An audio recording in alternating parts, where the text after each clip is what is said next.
بچه‌ها سلام، امیدوارم خوب باشین. خوش اومدین به یه اپیزود دیگه با من. امروز میخوام براتون یه نون ساده درست کنم، یک نون پیتای ساده که زیاد دنگ و فنگم نداشته باشه و بتونید سریع تهیه‌اش بکنید. بریم تو کارش. از همزن استفاده میکنم، اما میتونید از دست هم در ساخت این نون، آماده سازی این نون استفاده کنید. بیام کاسه همزنم اونجاست بیارمش. خب بچه‌ها، ما برای درست کردن این نون پیتا که خیلی نون خوش‌طعمی هم هست، به خاطر اینکه یک بخشی از آردش رو من اختصاص دادم به آرد کامل گندم، سبوس داره و خب میدونید اون آرد گندم کامل که سبوسگیری نشده خیلی خوش عطره، بسیار خوش عطره. ما به شکل کلی به 500 گرم آرد نیاز داریم. اگر که این آرد گندم کامل رو در دسترس نداشتیم و براتون تهیه‌اش مشکل بود، از 500 گرم آرد نول استفاده بکنید. آرد پروتئین بالا، آرد نول قوی. اما من این 500 گرم رو تقسیم کردم، 400 گرمش رو کردم آرد نول قوی و 100 گرمش رو کردم آرد گندم کامل. همینطور که می‌بینید این رنگش تیره تره، آردش سنگین تره به خاطر سبوسی که در خودش داره. آرد نولم رو اضافه میکنم به کاسه همزنم. این 400 گرمش، این 100 گرم آرد کامل گندم. مواد خشک رو میخوام بهش اضافه کنم دیگه. یک قاشق غذاخوری حدود 10 تا 12 گرم شکر، 10 گرم پودر مخمر فوری و 10 گرم نمک که مقداری که مخلوط کردیم بعد اون رو اضافه میکنم. اینجا 20 گرم روغن زیتون داریم و 300 گرم تقریبی آب ولرم. منظورم اینه که آب سرد نباشه یا آب یخ نباشه. یه نکته که باید در رابطه با خمیر همینجا بهتون بگم اینه که هم زدن ویژه‌ای نیست. ما نمیخوایم یک خمیری با تست کشش و اینها درست بکنیم که مثلا بگیم یک خمیر ویژه‌ای با هم زدن طولانی مدت میخواد. همین که موادمون ترکیب شه و به یک بافت منسجم برسه کفایت میکنه. اینو از این جهت میگم که با دستم میتونید انجام بدید. اما نسبت آب و آرد خب خیلی چیز مهمیه. شاید بهتر این استاندارد رو اینجا بهتون بگم. البته یه جایی هم باید جدا این رو بگم، همیشه گوشه ذهنتون بمونه که هیچ وقت ما در هیچ رسیپی اندازه دقیقی برای آب و آرد نمیتونیم بدیم و اگر رسیپی دیدید که با یک دقتی میگه انقدر آب انقدر آرد، هم بهش شک کنید، هم احتمال درست در آمدن نونتون درصد اعشاری کمیه که شما دقیقاً از آردی که او استفاده میکنه استفاده کنید. بیشترش هم به خاطر اون میزان جذب متفاوت آبیه که آردها دارن. بنابراین یکی از اینا همیشه متغیره. یعنی اگر یک رسیپی میگه 500 گرم آرد، این رو شما به عنوان ثابت قضیه در نظر بگیرید. 500 رو بکشید. اگر میگه 300 گرم تقریبا آب، مثلا 1/10 آب رو اضافه نکنید و در صورت لزوم اضافه کنید. شاید نیاز باشه بازم بهش اضافه کنید، یعنی حتی 10% هم برید بالاتر، اما در صورت یک تلرانس 10 تا 15% در نظر بگیرید که اون آبی که اعلام میشه رو از کمتر شروع کنید، کم کم اضافه کنید. معیار چیه؟ خمیر جمع شه. اگر دیدید خمیرتون شل شد، به خاطر اینکه خب شما اینو در نظر نگرفتید، یهو همه آبو خالی کردید، جذب آب آردتون کم بوده و رفته یا برعکسش. بنابراین اینو از این جهت میگم که این 300 گرم رو 90% رو اضافه میکنم، 10% رو میگذارم بمونه. اولین کاری که بکنیم، فعلا با دست قبل اینکه برم پشت همزن اینو ترکیب میکنم. بخشی از آب رو میریزم، بخشی از انتهای آب رو میذارم بمونه.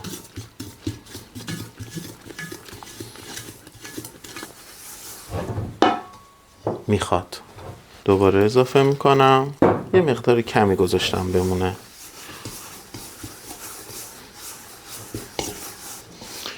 میبینید تقریبا به همین یک مقدار باقی مونده نیاز داره. همین یه ذره هم میریزم.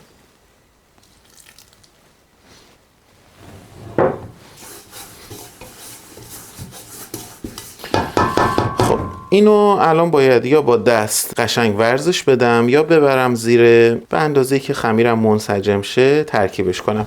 این یه مقدار پولکی‌های خرد رو می‌بینید که ته کاسه است. 20 گرم روغنمون رو که اضافه کنیم اونا رو هم خودش جمع میکنه. بنابراین نگران نباشید، خمیرمون یه مقداری به شکل پیش‌فرض خمیر سنگینی هست. بیایم پشت همزن.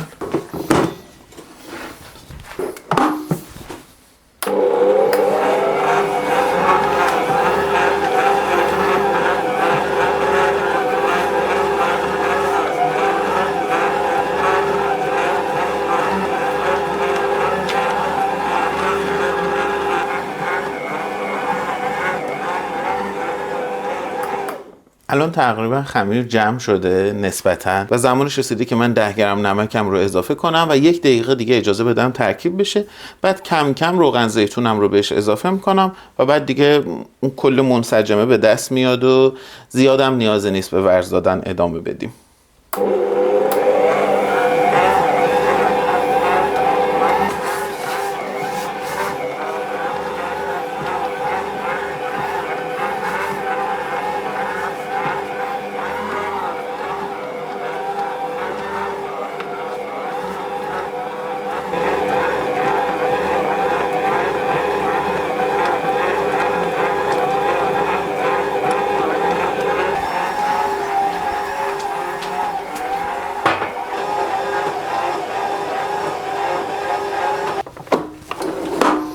خیلی خوب، همونطور که میبینید توی کاسه همزن قشنگ تمیز شده، یعنی تقریبا همین الان هیچ چسبندگی نداره، بنابراین خود کاسه هم تمیز میشه. اون یکی از نشانه هاشه. اگه اولش دارین ترکیب میکنین خیلی کثیفکاری داره، اصلا نگران نباشید. خب توی مرحله خمیر رو یه مقداری جمعش میکنم به همین شکل.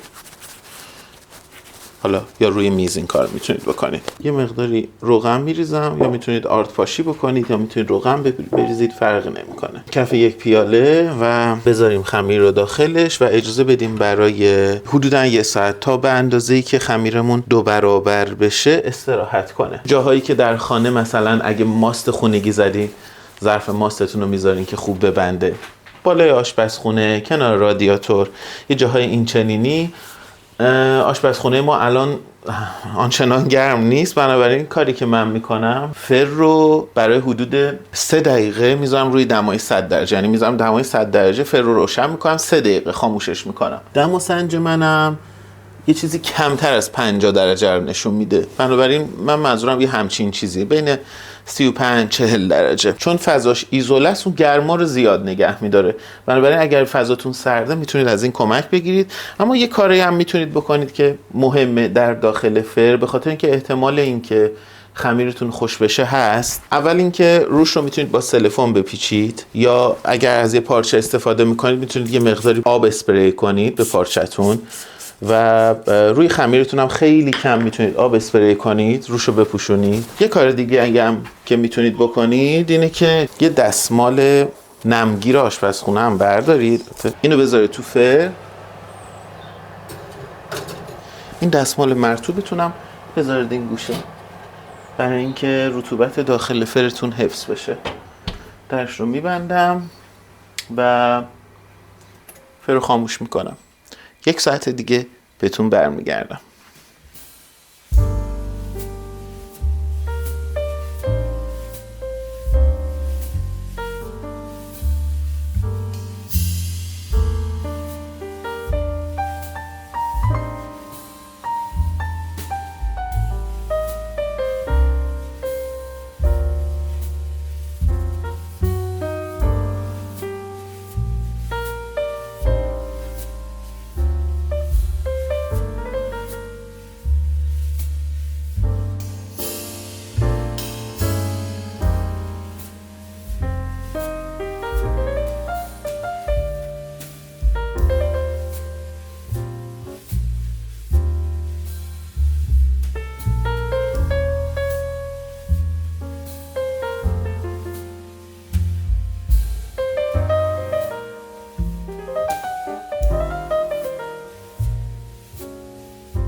روی خمیرتون رو یه مقدار خیلی کمی آرد بپاشید.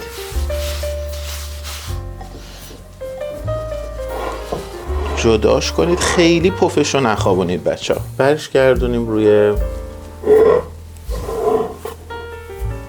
سطحمون. این از این. خب همونطور که گفتم من خیلی نمیخوام پفش رو بخوابونم، میخوام الان تقسیمش کنیم. ترازو میارم، این تخته رو میذارم اینجا، کمی روی اینم آرد میپاشم. کاردک به قطعات 80 گرمی تقسیم کنیم که بعد چونه بگیریمشون.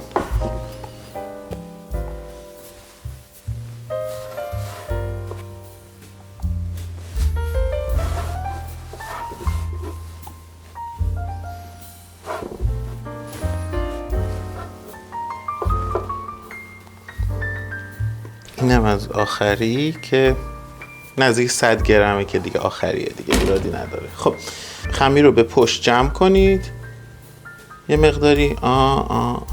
خیلی راحت یه مقدار که به پشت جمع کردید یه گلوله ازش میسازید. بعد حالا میتونید هم توی دستتون این شکلی یا هم روی سطح در واقع بهش شکل بدید. بنابراین هر جا که خودتون راحت ترید میتونید این کار بکنید.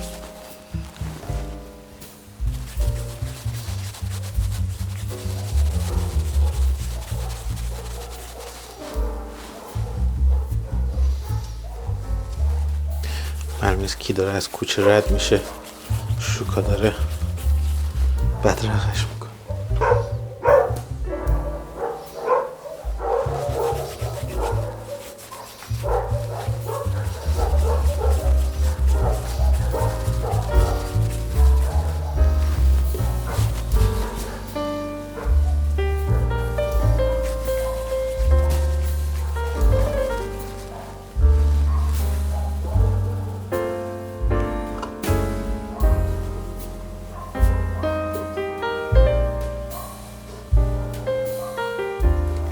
از قیافش معلومه اون 100 گرمی هست. پس شد 10 تا به ما پیتای ساندویچی میده.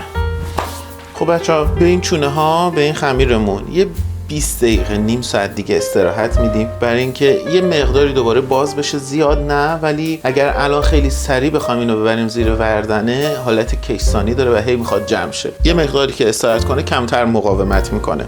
بنابراین یه کمی دیگه من بهش استراحت میدم، پارچه میکشم روش. 20 دقیقه تا نیم ساعت برمیگردم بهتون.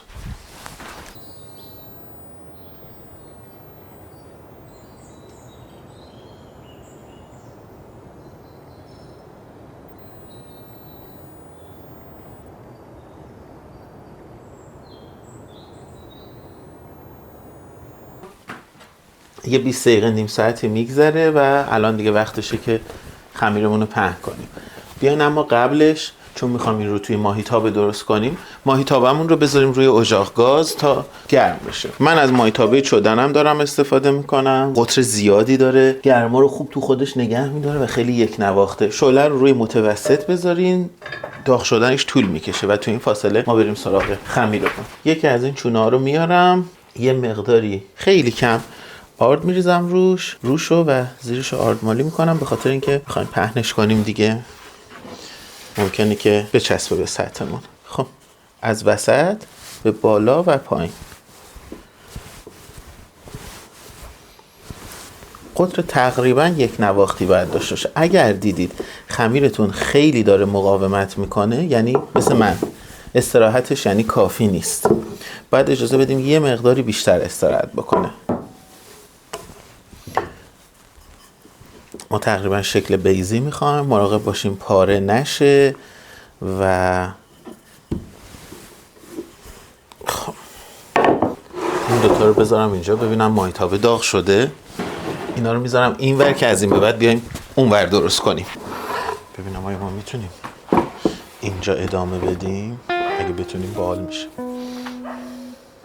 بیایم اینجا اولین نونمون رو میذاریم. یه مقداری که از پختش گذشت، چون این نون پف میکنه یه مقداری، اجازه ندید خیلی حباب تشکیل شه، برش گردونید که اگر این کار رو بکنید این باعث میشه که یک دست‌تر بپزه، قطر دو طرف نون یک نواختر بشه.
دایرش میکنم.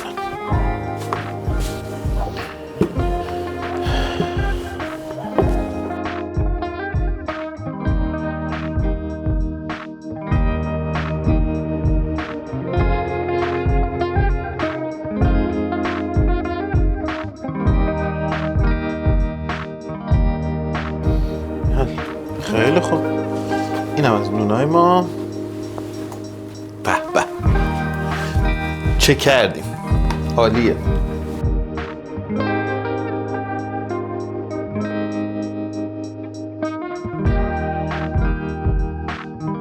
میخوام یه نره براتون برش بدم ببینید که وسطش یعنی میانش چه شکلیه. خیلی راحت هم بازش میکنه، یعنی میتونید ازش به عنوان نان ساندویچی استفاده کنید. یعنی این شکلش اصلا بهتون کمک میکنه که این کارو بکنید. هم میتونید این مدلی در طول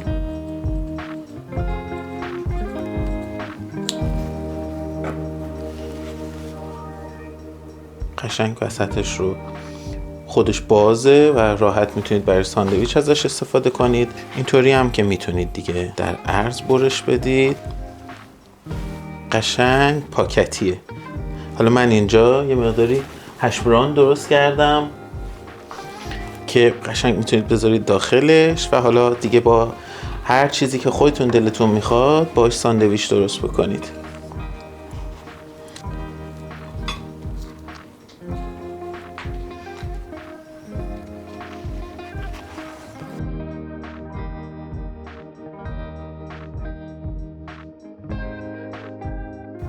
خیلی راحت ازش میتونید برای ساندویچ های آماده، یعنی با یک چیدمانی روی میز ازش به عنوان نان ساندویچی استفاده بکنید. و یا حتی میتونید برای بچه‌ها ساندویچ هایی درست بکنید که بتونن با خودشون ببرن مدرسه. میبینید کاملا میتونید ببندینش و برای بچه‌ها ساندویچ باش درست بکنید. اون هش براون ها رو هم آموزشش رو به زودی بهتون میدم. قربون شما، خدافظ. تا اپیزود بعدی خیلی زود میبینمتون.